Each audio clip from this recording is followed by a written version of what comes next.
Ipagawa lang ng batas ang trabaho ng mga senador at kongresista para saan kaya ang kanilang mga pork barrel. Ayon sa ilang eksperto, dito rin nila kinukuha ang hinihinging tulong ng mga nasasakupan, hindi lang sa pagpapagamot, kundi pati sa pagpapabinyag, pagpapakasal, pati pagpapalibing.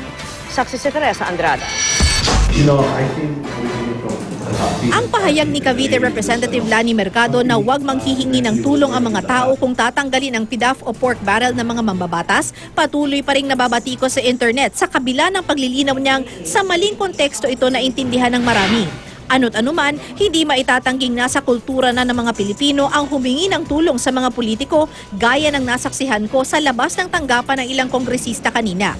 Nakilala ko si Aling Soledad na humingi ng tulong medikal at inabutan naman ng 1,000 pisong medical assistance certificate para ipakita sa ospital.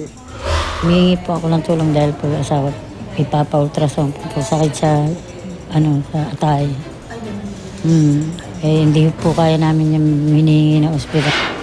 Sa tanggapan naman ng isa pang kongresista, naghihintay rin ng tulong si Mang Ulysses na inatake sa puso nitong Abril. Yung kailangan po namin ngayon, yung sa 2D Eco po medyo mataas-taas, more than 6,000 pa po yung kailangan namin, kaya gusto po namin na humingi ng tulong. At maraming iba pang tulong na hinihingi raw araw-araw sa mga mambabatas. Medical, burial, pamasahe, transportation pabalik ng probinsya, at tawag dito yung educational, pang livelihood. Marahil ang ganitong klaseng pagtulong ang nabanggit ni Mercado na hindi naman nila maaaring gastusan ng sariling perang pinaghirapan. Ang gastos para rito, ayon sa political analyst na si Ramon Casiple, madalas inaawas ng mga politiko sa bahagi ng kanilang pork barrel. Kapag ikaw ay isang beneficiary, o kaya may problema ka, dalhin mo doon.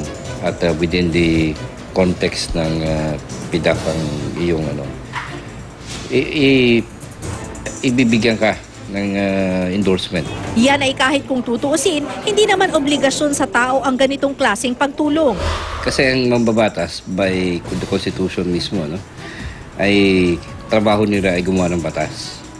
Hindi sila dispenser ng mga services ng gobyerno. Dahil sa kultura ng paghingi ng tulong na minamasama ng marami kung hihindian ng mga politiko, hindi na raw nakakagulat ng maraming kongresista ang umaalma sa anunsyo ng Pangulo na mawawalan na ng kontrol ang mga mambabatas sa kung paano gagastusin ang kanilang pork barrel.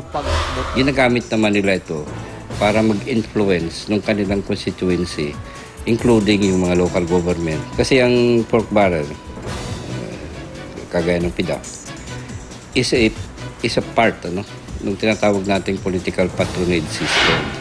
Mungkahi ni Casiple, kung gustong tumulong ng mambabatas, i-refer na lang daw ang nangangailangan sa mga kagawaran o ahensya ng pamahalaan na pwedeng tumulong at ang pork barrel, ibuhos na lang ng direkta sa mga ahensya ng gobyerno.